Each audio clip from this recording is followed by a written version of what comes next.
The theme of probably all I've done has been to be in an area where people who have had less than I've had, and I've had not a lot, lots of times, but had less, that I could get a feeling and know what they felt like. But I think becoming involved with other people, that makes a difference in your life. The best learning in the world is to surround yourself with good friends, good people, good learning, good doing. I'm just trying to think. Right now, I'm busy on the board of Early Children's Hospital, and we're going to build a new children's hospital here in Chattanooga.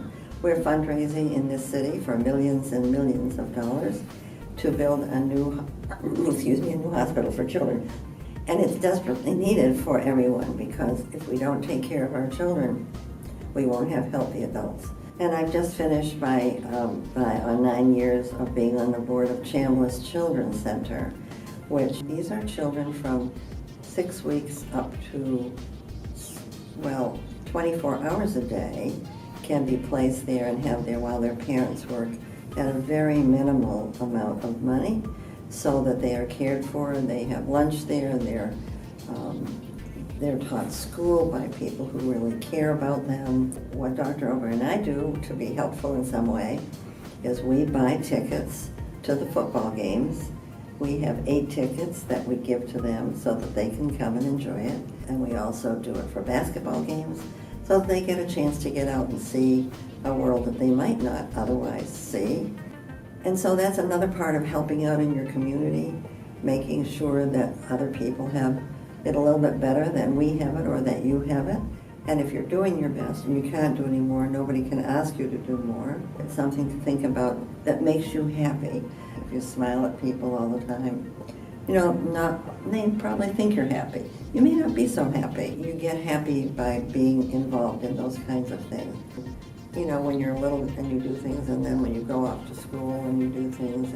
But if you keep a certain theme about what you're going to do, I think it really, not so much a theme, maybe that's not the right word, but your focus. Maybe if you keep your focus, it doesn't have to be 100%, but just don't let it wander away and get lost in the shuffle. And I think that part of that is genetic framework. Part of it's what you learn at home, or even with your group of friends.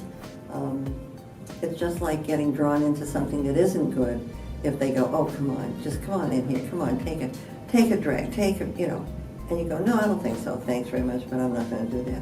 What keeps you from joining in? And part of it's your own motivation. If you're not a motivated person for a lot of things, chances are you're not going to be motivated there either.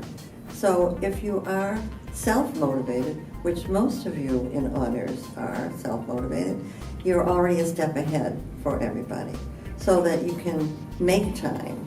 It's not like having the time, but you can make time to do that, and make time even if it's time away from studies, which I think is very hard. But we have young people in the hospital who come and give so many hours a month, and that's available to you to do that. I don't think you realize how special you are. Some people don't feel comfortable doing something with someone who is so very handicapped. If you're working in Special Olympics, for instance, and you see children with MS and multiple sclerosis and muscular dystrophy, part of that compassion, I think, is learned at home. I think part of that is learned when your parents ask you to look at someone and realize that they're different, and that you can someday be a help to that person. And then how much is around you.